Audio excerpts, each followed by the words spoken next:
Hey, what's up? This is JM, host of the Celebrity Grill podcast on iTunes, and you're listening to the Barbecue Central Radio Network. All barbecue and grilling, all the time.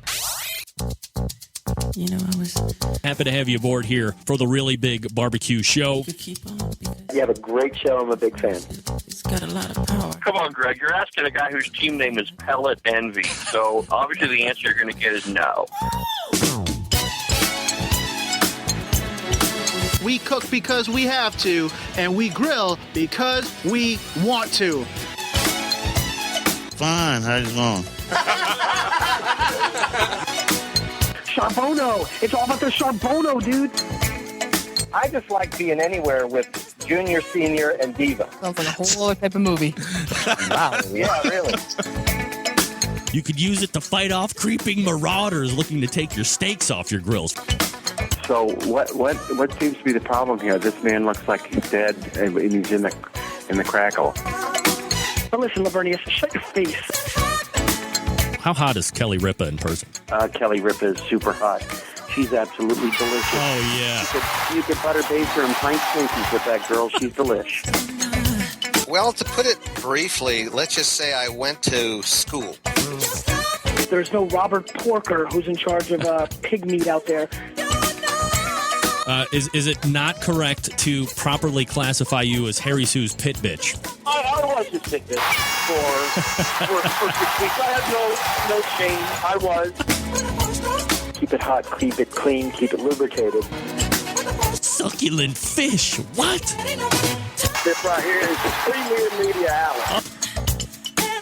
So did you see this one? Tiger Woods has gone ahead and checked into sex rehab. Hey, Tiger, guess what? Everybody's addicted to sex. I'm shaking like a dog shitting peach seeds. We have top men working on it right now. Who? Top men. All right, we are back after dark. Thanks for joining me.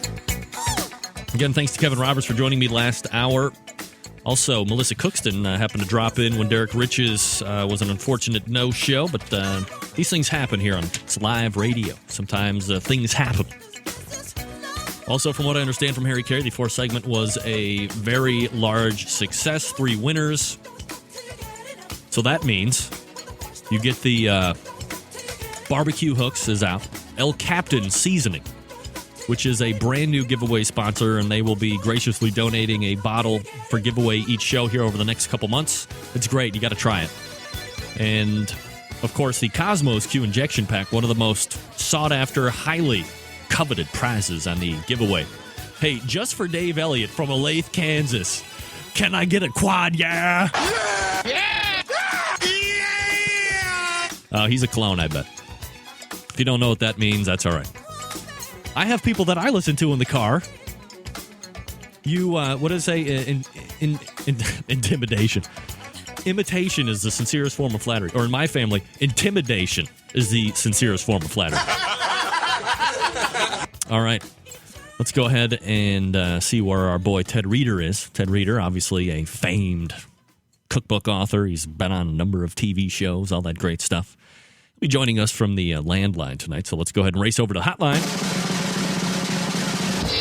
A man who has penned any number of books, probably 700-800 books by now. He is a man of seismic TV stature. He's been on any number of television shows. He's got the world's largest hamburger on his things of credit. And obviously, we'll catch up with that as well. Plus, he's got that new cookbook out with the hamburgers. I mean, it's a succulent book filled with great non-fat recipes. Right? Plus, this guy's sat next to and worked right next to one of the hottest chicks on television, Kelly Ripa. It's our man Ted Reeder joining us. Ted, how you doing tonight, buddy? Good. How are you doing? Oh, man, it is a beautiful evening right here in the Rock and Roll Hall of Fame city. So we are anxiously anticipating the 4th of July weekend here. Now, I don't think it's obviously holding the same necessary value that it up there in Canada as it does here in the United States for obvious reasons. But certainly, Ted Reeder doesn't need a reason or a holiday to celebrate, right? No, I do that every day. When it's light out, it's time to celebrate. You got it. But, we are celebrating here in Canada because it's our Canada Day this July 1st. So this is a long weekend for us as well. Now, one of the things that I'm getting all the time, especially around holidays, and for the people that aren't necessarily as passionate, or perhaps I should say fanatical, about the way that we like to cook outside, live fire, and it doesn't matter, and especially for you and me that really experience those seasonal changes when it's, winter 8 or 9 months out of the year and we get that summer for like 6 weeks. We've become accustomed to doing it all year round, and for the people that really are just more in the seasonal thing, it's kind of a springtime into mid to late fall, and they're just kind of gearing up. How about some tips as far as getting everything ready and things that you want to have on hand to make your grill a success?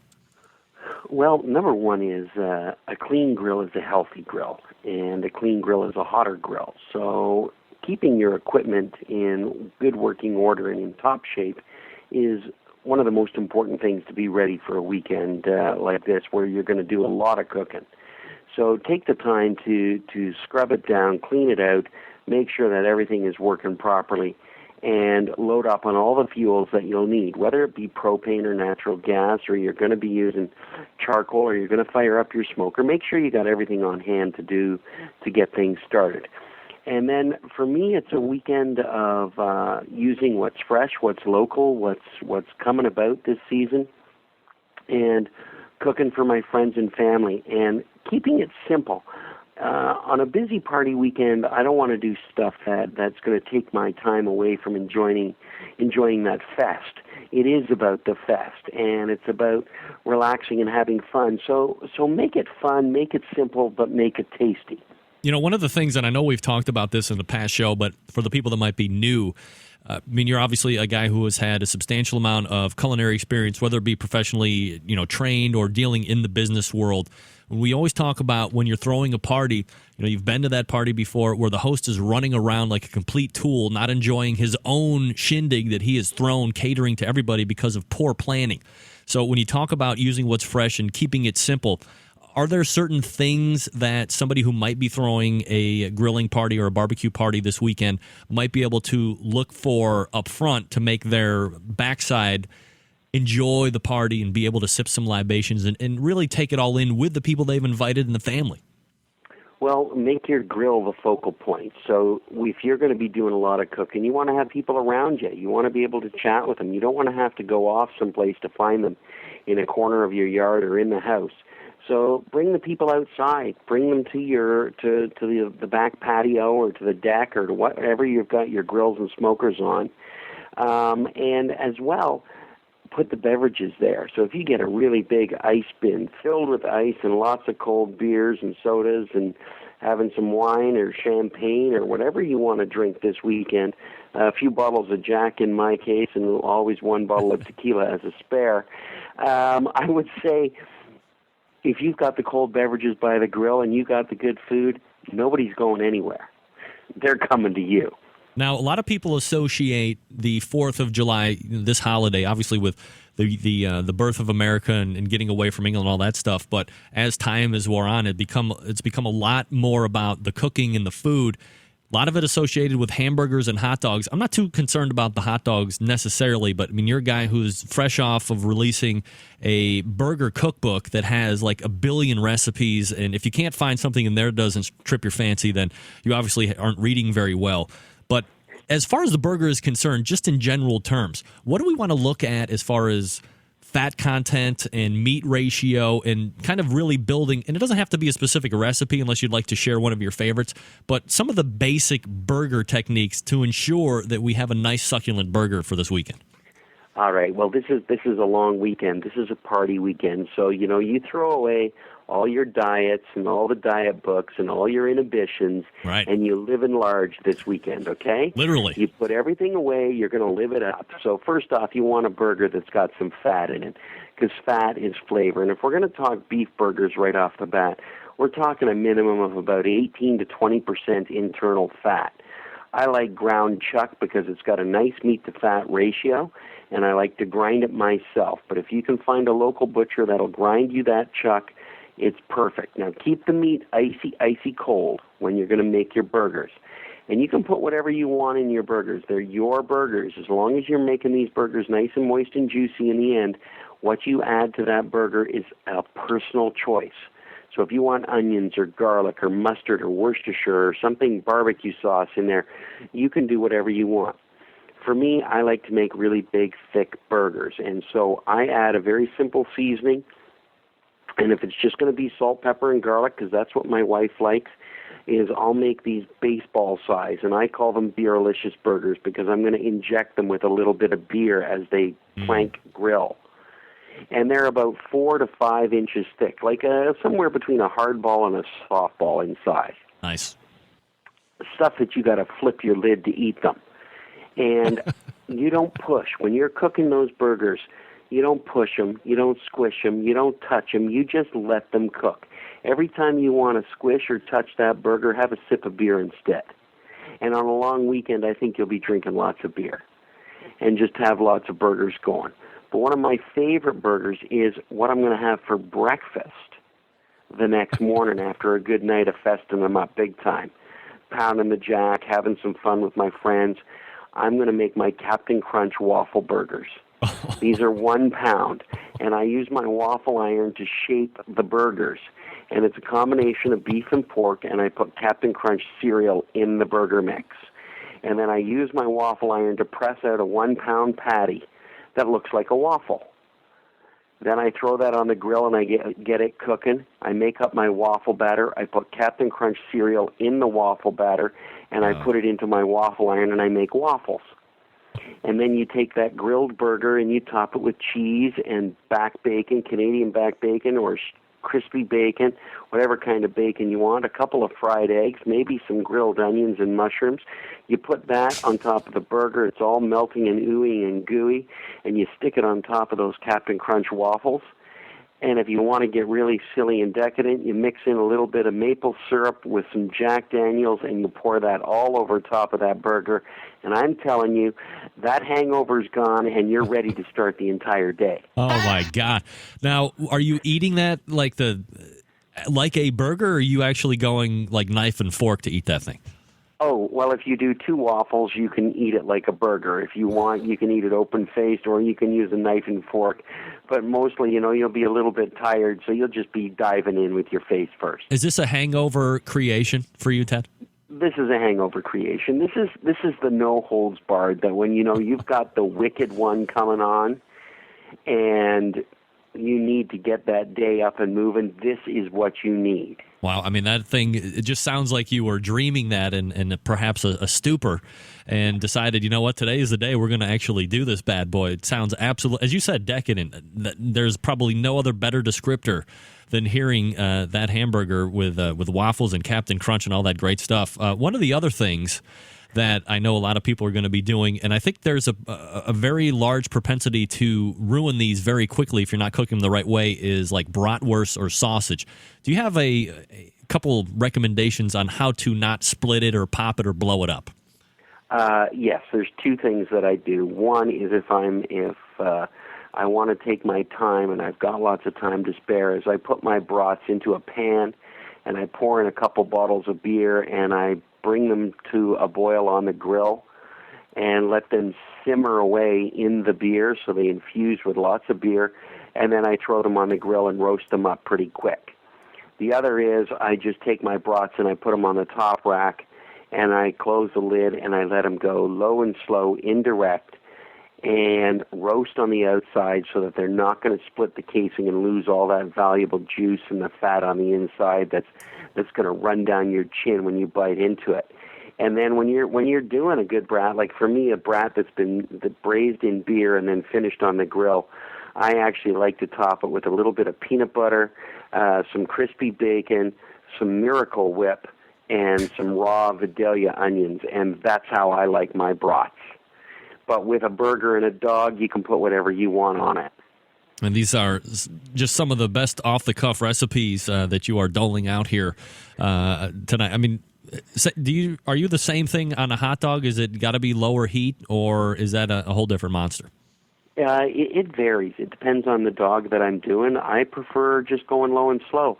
I look at it this way. If it takes my dog 20 minutes to cook, I get 2 beers. Because what's the rule? 1 beer for every 10 to 15 minutes of cooking time. That's right. And if Ted and I catch you not doing that, it's punishable by physical altercation. That's it. Physical altercation, and you owe me a bottle of Jack. Yeah, exactly. We're talking with Ted Reeder. You can find out more about him, tedreeder.com. Ted, before I let you go, we mentioned the book. How is it going sales-wise, and how is the tour being received? The book tour has been really great. It's been a busy couple of months, and I've actually just had a couple of days of downtime before we kick off another session of promotion on that book. We've had some good responses on that. We've heard back from Guinness that our attempt at the world record for the Guinness Book of World Records, largest commercially available hamburger, and our weigh-in was at 590 pounds, and Guinness has put us in their queue to do paperwork, and so when they get through that, we'll have a result.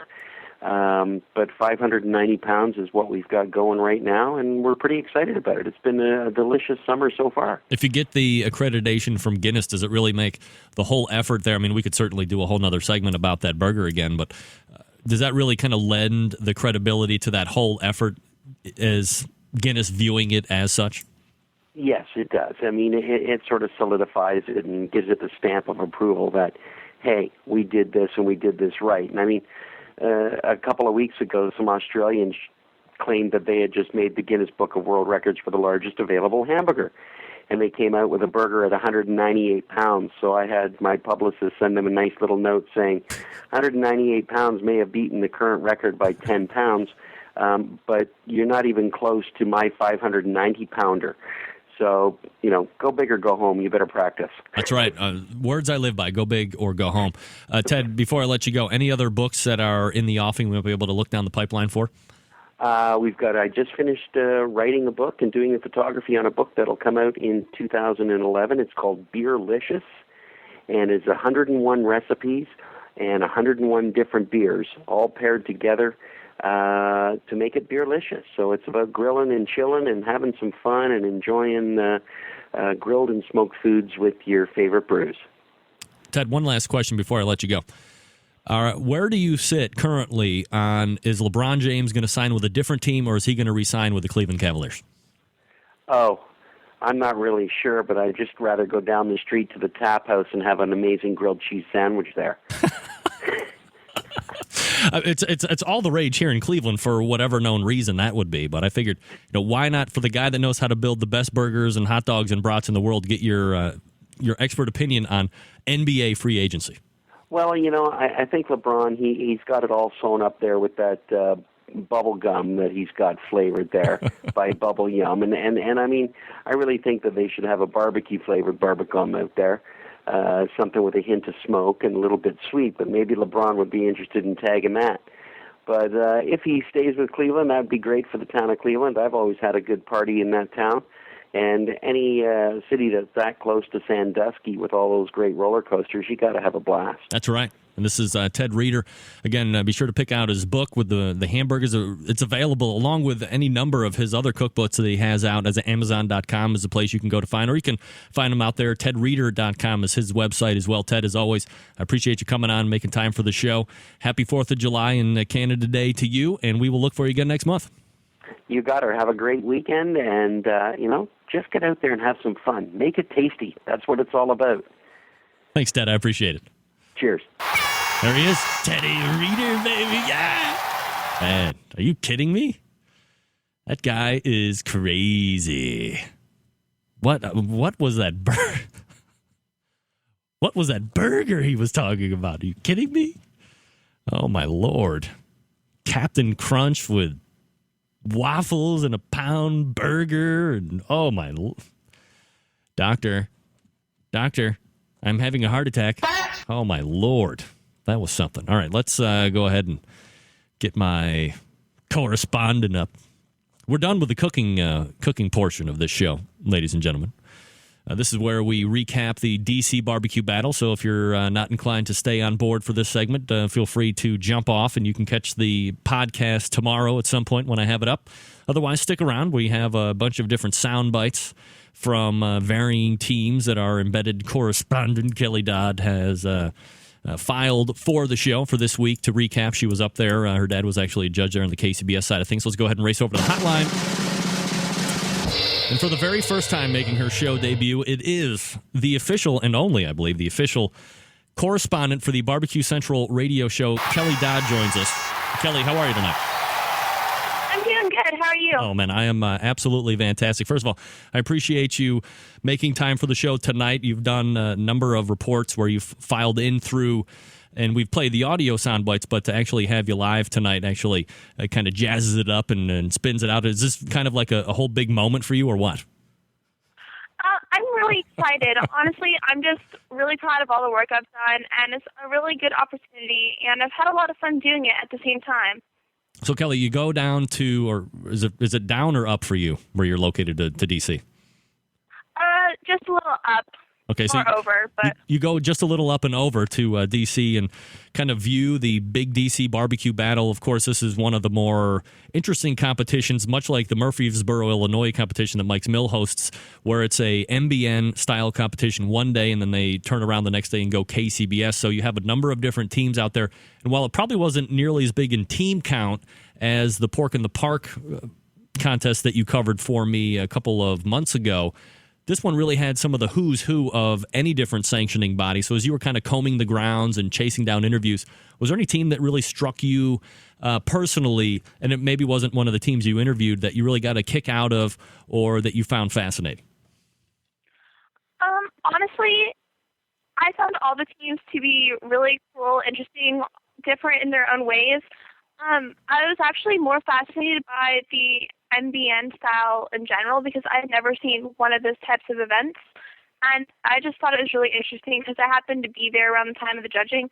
So I was actually about to interview Melissa when the judges came by. So I had to, so I quickly ran away and kind of watched from my little corner as she talked to them and explained to them how she'd cook things and basically put on a show on how she did her meet that day. And I just thought that was really cool that you could have more of a one-on-one experience with the judges, whereas in KCBS, you just submit it anonymously. Yeah. Yeah, I mean, do you see, and a lot of the teams from the KCBS turned around and took place during the MBN, so when you see those teams, the teams that aren't used to putting on that type of presentation for the on-site judging, do they seem to you to be perhaps a little bit more apprehensive or out of their element because this is not something that they're used to doing?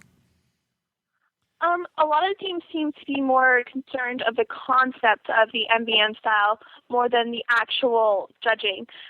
Most of them said that they weren't nervous once it actually got down to the judging because basically you just talk about barbecue, and they obviously love barbecue, so it's easy to talk about for them. From what I found is they were more nervous about the idea, but after a while they got used to it. Now, were there any surprises that Mike from QOW took overall and Melissa from Yazoo's Delta Q took overall on the MBN side of things? I mean, these are teams that have, well, obviously Yazoo's Delta Q has been winning. As Melissa said last hour, she had amassed 4 wins in a row here the last 4 competitions, and Mike was Team of the Year a couple years ago for KCBS, and he's always within the top 10 of teams that are overall for the points chase races here, and he led for half the year last year before being overtaken by Rod Gray at Pellet Envy. So I would imagine these two getting crowned as champions in the respective sanctioning bodies probably wasn't that much a surprise to the other competitors.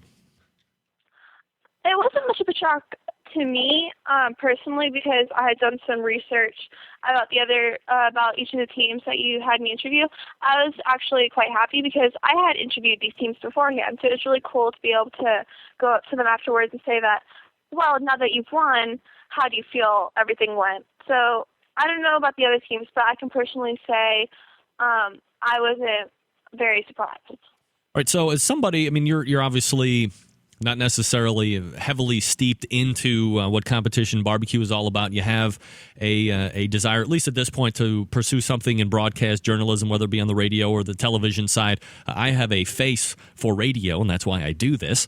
But how accessible are the teams? You know, here you're a high school student, you're going up and kind of jamming a recorder in somebody's face and asking for time to talk about barbecue. Are they taking you legitimately as a reporter for the TV show, for the radio show? And are you getting any blowback from the teams or any resistance? Most of the teams are pretty good-natured. I found that if I act older, they generally take me seriously. And this weekend, at least, because I knew it would be a very busy weekend, before I did the interview, I would go by every team, introduce myself, and try to set up a time which would be best for them more individually, other than just saying, oh, I'll be here after this. I wanted to set up a more specific time. So I found that a lot of them took me pretty seriously, and a lot of them were very opening and welcome once they realized I wasn't just another person asking for free samples. So it was actually, they all were pretty welcoming, and it was really nice to see that they were giving me this opportunity to interview them. Has anybody heard of the show prior? Yeah, basically all of them had. Yeah! Success! Kelly, we're making names for ourselves. All right, so in summation, and then I'll let you go, and we'll go ahead and play the clips that you sent me. Overall, what were your thoughts about the festival down there, kind of on Pennsylvania Avenue, and kind of give us an overview of what it's like and the scene that was out there? And it seemed to be brutally hot from what I was reading. Yes, it was really, really hot. The first day, my mom actually had to go to the medical people because it was so hot. So everyone had to stay really hydrated, and it's really hot. Overall, this festival was basically like any other DC festival, pretty well organized, lots of things for people to do. But on the second day, I know for the rib finals for MBN, they were delayed, and they wouldn't tell anyone why they were delayed. Later on, they explained that it's a printer problem, but they had people, I believe it was 3 hours late, waiting for judges, and they just wouldn't come by telling people who the finalists were. And I know a lot of people were just very annoyed at that.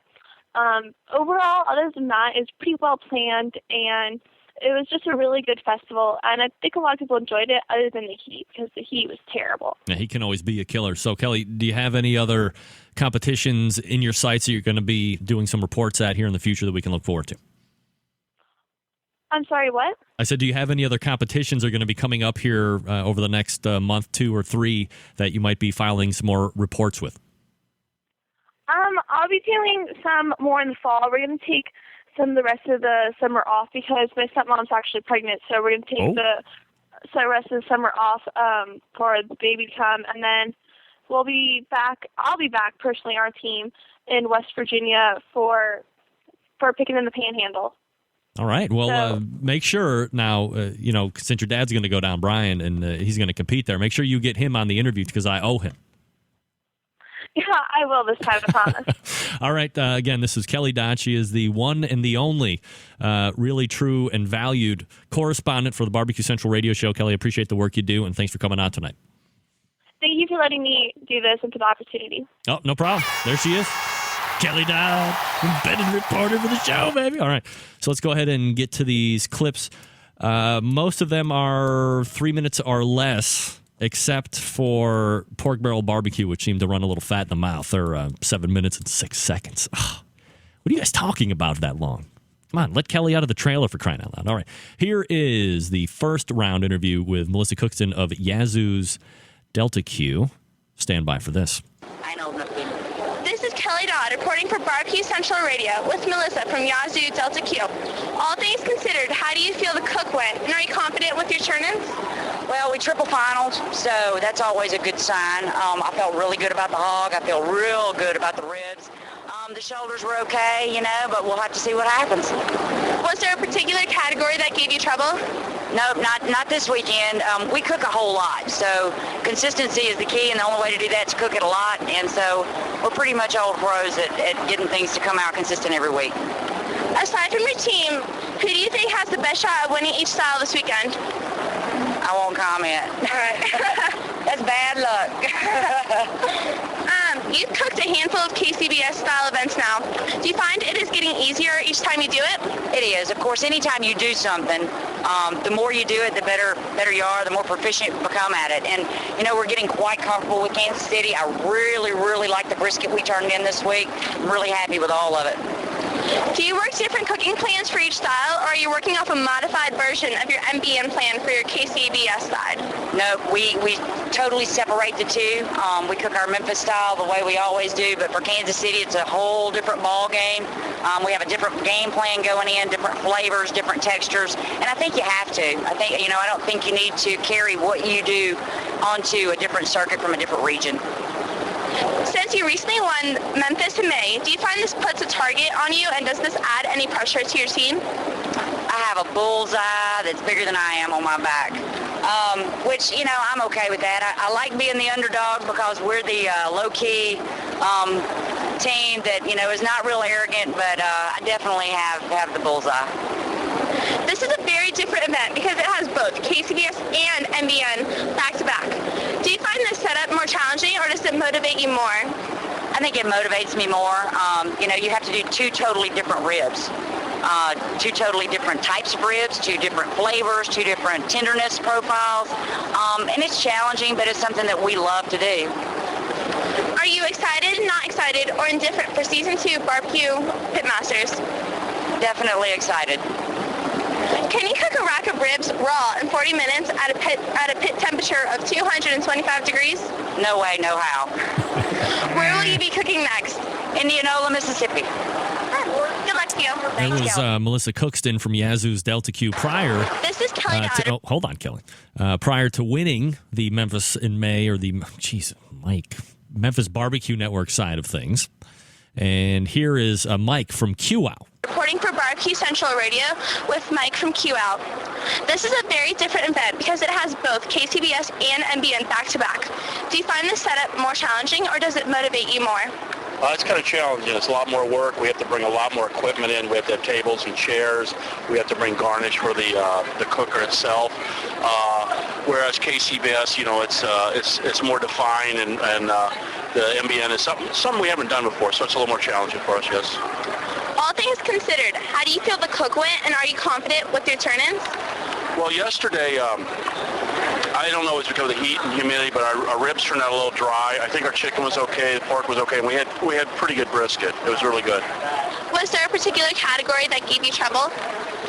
Yeah, for some reason, I don't know why, but the ribs dried a little bit. I think everything cooked just a little bit faster because it's so hot out. Is the MBN style of cooking and judging intimidating for you? No, it doesn't bother. We've done on-site judging before. It's just that we don't do it very often, so there's people that do it a lot better than us. They have a script down pat in their head, where I had to sit to make notes to myself so that I would remember what to tell the judges. Do you have to work two completely different plans for each style of cooking? Yes, we just did ribs for the MBN, and the ribs we turned in were a completely different style. They have to be cooked so that they taste good dry, because the judges for MBN will taste them dry and then add sauce if they wish to. When you turn KCBS ribs in, you have to turn them in the way you want them to be judged. We turn them in wet. Aside from your team, who do you think has the best shot at winning each style this weekend? Well, on the MBN side, I would say Myron Mixon. I think he's won all three categories here the last couple of years. On the KCBS side, it's a lot more open. You've got Rod Gray of Pellet Envy here. You've got Tuffy Stone of Cool Smoke. There's several good teams that we cook against all the time. Are you excited, not excited, or indifferent for Season 2 of Barbecue Pitmaster? Well, we'll see how it is. I know it's going to be a different format. I think it's similar to the format. We appeared on the Barbecue Showdown in Reno with, and John Marcus was the producer, and I think they're using a summer format where you'll do a long cook, a medium cook, and a short cook. So it'll be different. It's not like a pure barbecue thing. There'll be a little more grilling involved, and I think the television audience will like it more because it's more challenging, but I think that some of the pure barbecue enthusiasts will not like it as much. Can you cook a rack of ribs raw in 40 minutes at a pit temperature of 225 degrees? No. Where will you be cooking next? Daytona Beach, Florida. It was like she insulted him or something. He's like, what? Uh-oh. Can you cook a rack of ribs at 225 degrees and be done in 40 minutes? No! You can't. All right, here's Dan Hickson from Three Eyes Barbecue. This is Kelly Dodd reporting for Barbecue Central Radio with Dan from Three Eyes. This is a very different event because it has both KCBS and MBN back-to-back. Do you find the setup more challenging or does it motivate you more? I think the most challenging part is it's reading about 106 on the thermometer right now. But doing a back-to-back event is definitely more challenging than one. All things considered, how do you feel the cook went? And are you confident with your turn-ins? Good question. Overall, yeah, I'm always confident in the product I put out there, and we didn't screw anything up, which is a typical answer for me around this time. Yeah, we're confident. We're just waiting for awards now. They're a little late. Was there a particular category that gave you trouble? I don't think there was. I mean, everything went pretty smooth. Right now, it's just, beating the heat more than beating the entries, so. Aside from your team, who do you think has the best shot at winning in the different styles today? I don't know. I mean, with the preliminary results, I see that Jack's Old South and Yazoo Delta Q got final twice in 2 categories. So I'd say they're a pretty good bet for the Memphis in May. And it's pretty much anyone's game for the KCBS. Is the MBN style of cooking and judging intimidating for you? No, it was when we first started because it was new.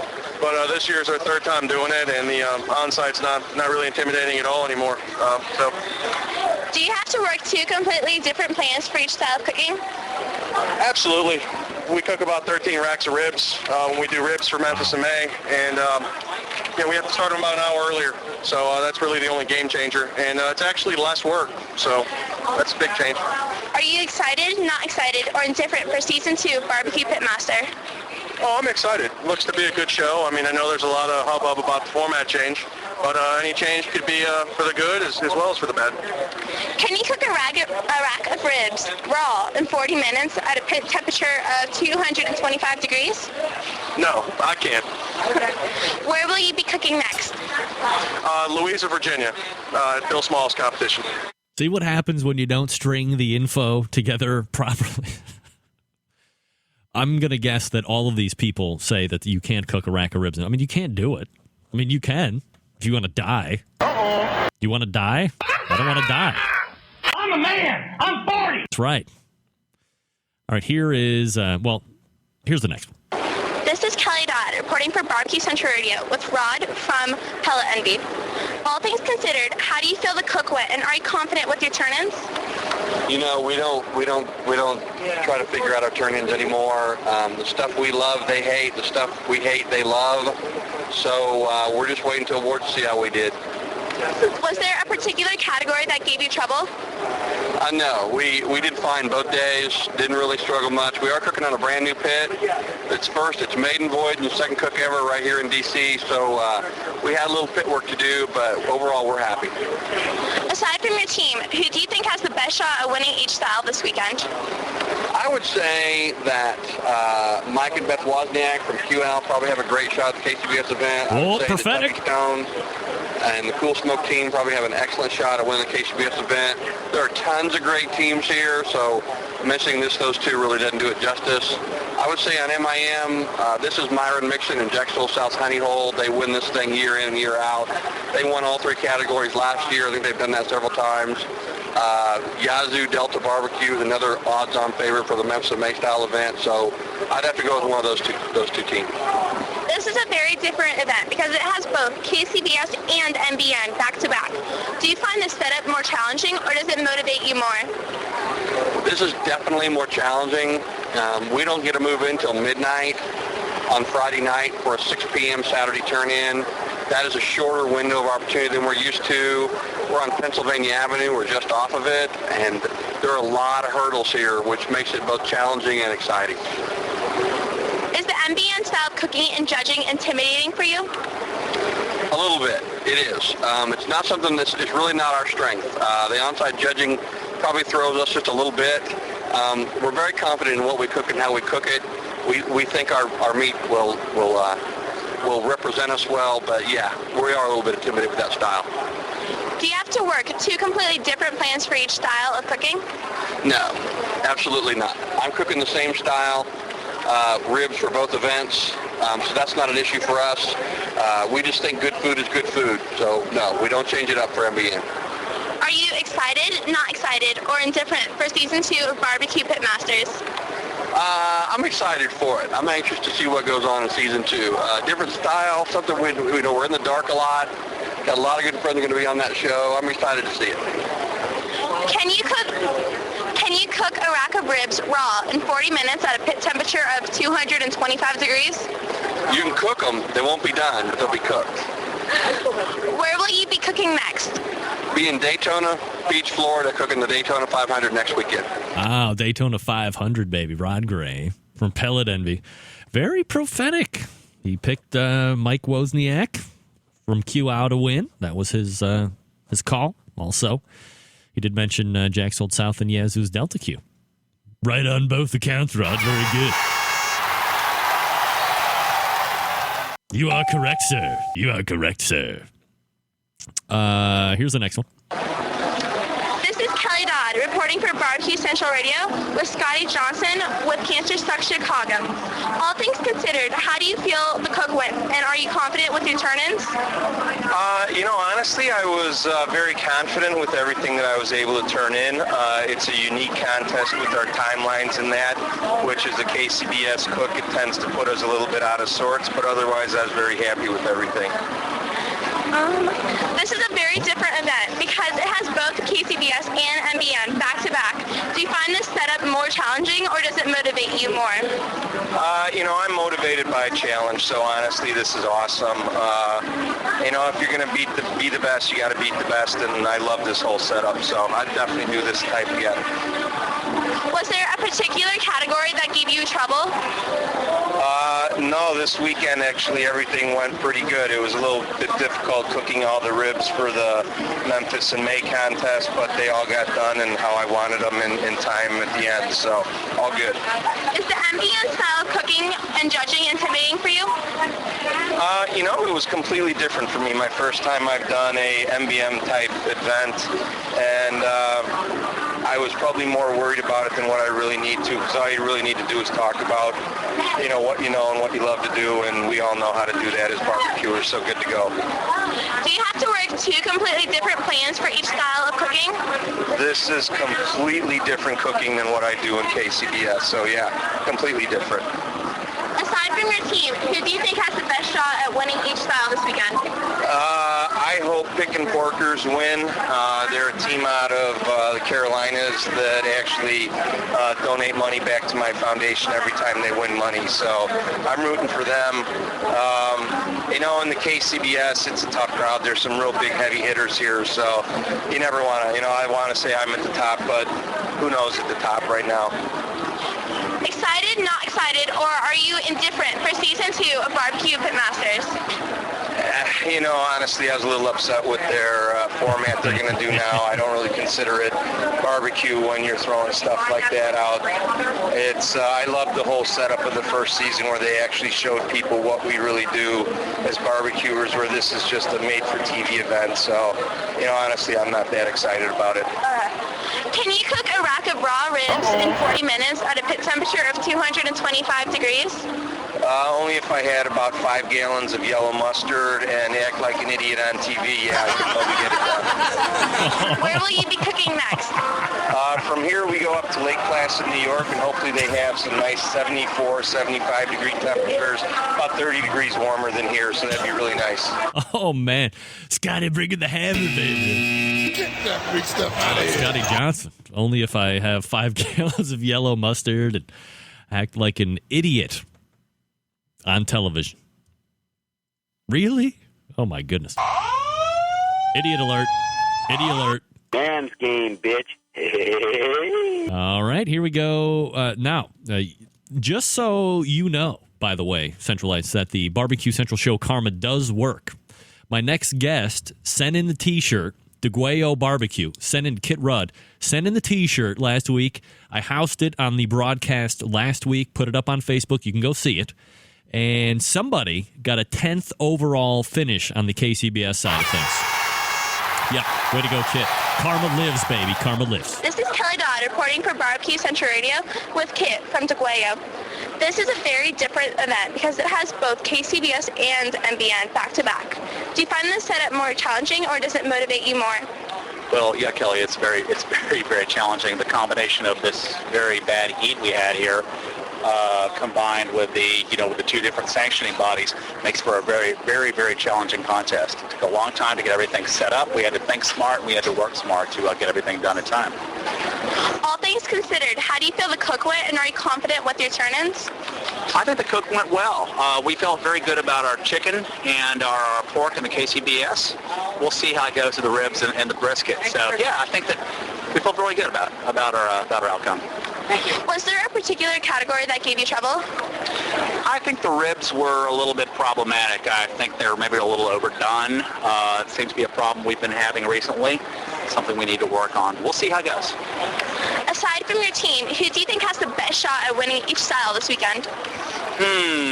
Well, this row right here is full of really, really great competitors. I mean, we've got Cool Smoke right across the way here. We've got Bobby Q right next door. Three Eyes down here. We've got Chick Swine and Bovine, of course, Pellet Envy. So I honestly think that the winner's coming from right here on 12th Street. Is the ambient style of cooking and judging intimidating for you? Well, I wouldn't say intimidating, but just different. We have to think about different things. It's really all about the presentation. So, yeah, just a little bit different, but not overly intimidating. Do you have to work two completely different plans for each style of cooking? Yes, we do. Really, KCBS is about what goes in the box. It's about the product, and the MBN or the Memphis and May style contest is really about the presentation. So, yeah, it's two completely different schools of thought. Where will you be cooking next? Next, well, for sure we'll be in Shrewsbury, Pennsylvania on September the 11th and 12th. We are trying to get into Dillard, Georgia in August. Our friends Bobby Q over here next door are trying to help us get in. So hopefully August, if not September. Can you cook a rack of ribs raw in 40 minutes at a pit temperature of 225 degrees? If you use an entire bottle of French's mustard on it, perhaps. Are you excited, not excited, or indifferent for season 2 of Barbecue Pitmaster? I'm gonna say cautiously optimistic. I mean, all kidding aside, I think let's give the host a chance to do what he wants to do. I think we'll see how the format goes. So I'll say cautiously optimistic. Look, I'm not going to say that Scotty's wrong and that he was probably in the vocal minority of people that really aren't excited for the show. I think there's a lot of people that are excited for the show. I think Kevin is probably going to have a personality. If he's like how he was and how he came across on the Today Show, there's probably going to be a decent amount of people, again, within the very minuscule viewership that makes up the barbecue purists and fanatics that we are. And believe me, our percentage is ridiculously small. I mean, if we all turn off the televisions and didn't watch one episode, it wouldn't make a difference. There wouldn't be a blimp on the screen as far as how that affects the overall viewership, because we're not TLC's main audience. I mean, we're going there once a week for 45 minutes to watch that show. So we're not the people they're marketing to. But nevertheless, I think more people are like Kid. They're cautiously optimistic. They want to see how it's going to go, and they hope the show does well. So, draw your own conclusions. I hate to say this, guys, but Heath and is it Chad? Damn it, I didn't write it down. Heath from Pork Barrel Barbecue. I owe these guys an interview anyway, and we're trying to work that out because they have a great story to tell as far as their barbecue sauce and their products and their competition side and their whole Twitter followership and all that stuff. But 7 minutes is too long right now at 10 till. So we'll go ahead and scratch them off, just like horse racing. They got a gate scratch. We'll go to the Memphis Barbecue Network winner of the KCBS DC Challenge. The Washington DC Challenge. Again, MBN winner Yazoo's Delta Q right here. This is Kelly Dodd reporting for Barbecue Central Radio with Melissa from Yazoo Delta Q, the grand champion of the MBN style competition. First off, congratulations on your win. Thank you so much. How does it feel to accept a grand champion trophy here at the nation's capital?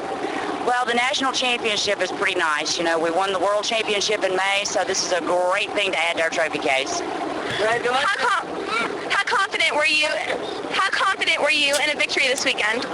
Well, we're not really confident type people. We're more the Chicken Little type. The sky's falling, so we do the best we can do and always hope for the best. Was there anything that made you nervous this weekend? Well, besides the trailer getting run over and my daughter getting stabbed with a knife and somebody running over my tent, not much. Are you going to change anything next time? No, we're going to do the same thing. Is there anyone you want to thank? Stebb's Barbecue brought us here, so we really appreciate them. We use their charcoal, which is an outstanding brand, but I'd like to thank Stubbs, and it feels really good to sweep the national championship.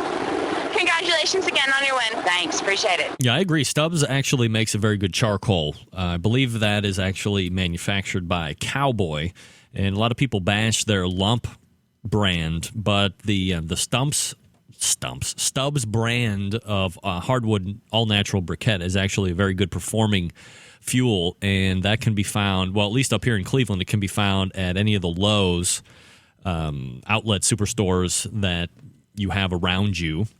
Some people said that they were not carrying that anymore. They were getting a really good price and we're going to restock. I mean, that's not the case for me, so you're going to want to go ahead and call if you want to test that out. But definitely worth the effort, especially if you've not been a fan of the new Kingsford competition briquette, or you haven't really found, you want to get the hardwood all-natural charcoal, but not in the lump state, in the briquette state. If you have the Stubbs available, definitely worth picking up, especially if it's on sale. Multiple bags would probably be well worth it. And again, that's Melissa Cookston.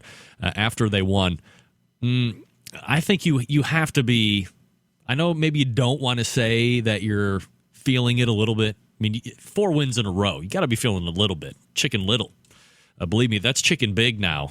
So they definitely are one of the teams to beat, showing up for sure for the rest of this season, no doubt about it. That is Melissa Cookston and Team Yazoo's Delta Q. And again, they won the Memphis in May competition last month. The overall, they won the world champion there. And here is Mike Wozniak. This is Kelly Dodd reporting for Barbecue Central Radio with Mike from Q Out, the grand champion of the KCBS competition. First of all, congratulations. How does it feel to accept a grand champion trophy here at the nation's capital? It's great. It's a wonderful thing. It's a big contest. It pays a lot of money. They've got beautiful trophies. More importantly, it's an automatic entry into the Jack Daniel's World Championship because it's the only contest in Washington, D.C. How confident were you in a victory this weekend? Not very. We thought our ribs were dry, and we ended up getting second place in ribs. We thought our pork and brisket were good, and we ended up winning pork. I don't know yet how we did in chicken and brisket because I haven't looked at the results, but evidently we did fairly well in both of those. Was there anything that made you nervous this weekend? Well, in addition to cooking the KCBS contest, we cooked the MBN, just the rib portion of it. So it was just a lot of work, a lot of hard work. It was very hot, and just looking forward to having to clean up afterwards and stuff. That wasn't really a fun thing to think about, and we're still not quite done. So we still got some more work to do. Are you going to change anything next time? No, we pretty much cook the same every weekend. Only thing that changes are the judges from week to week, but we pretty much cook everything the same every week. Is there anyone you want to thank? Oh, my wife. I couldn't do this without her. She does all the heavy lifting and all the cleaning and stuff, and I just basically do the cooking. That's the easy part. Congratulations again on your win. Thank you very much. There you go. That was Mike Wozniak, winner of the KCBS side of things. We had Melissa Cookston previous to Mike. So congratulations to both of those teams. Man, I've been looking for Mike for an interview for 2 years now. Mike, what's going on, buddy? Step your game up. Come on in. The water's fine. The water's fine. She's a human. All you people want is more. That's right. Come on, Mike. Step in. Step into the Barbecue Central show. I'm happy to have you.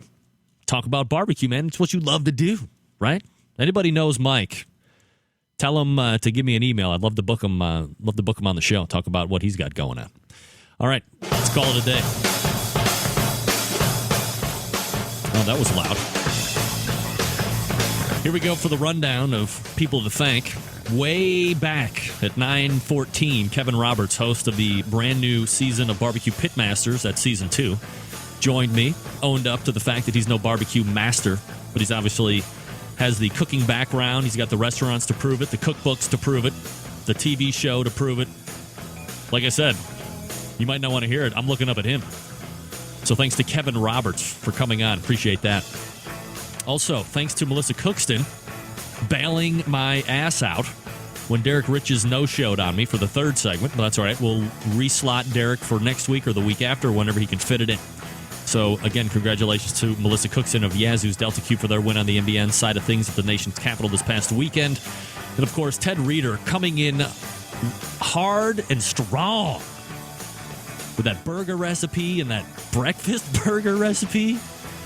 I've had my 5th heart attack in a row after I've had Ted on. That dude can give you heart attacks just by talking about food.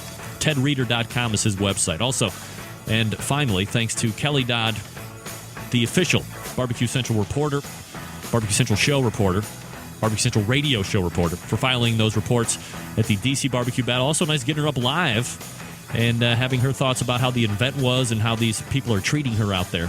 Listen, you teams, if she's out there and sticking a mic in your face, you better know who you're dealing with, pal. Otherwise, we're going to fist fight. All right, see you back here next Tuesday at 9 p.m. Eastern Standard Time. And until then, it's your program host and proud U.S. American Greg Rumpy. Happy 4th of July, everybody. Good night now.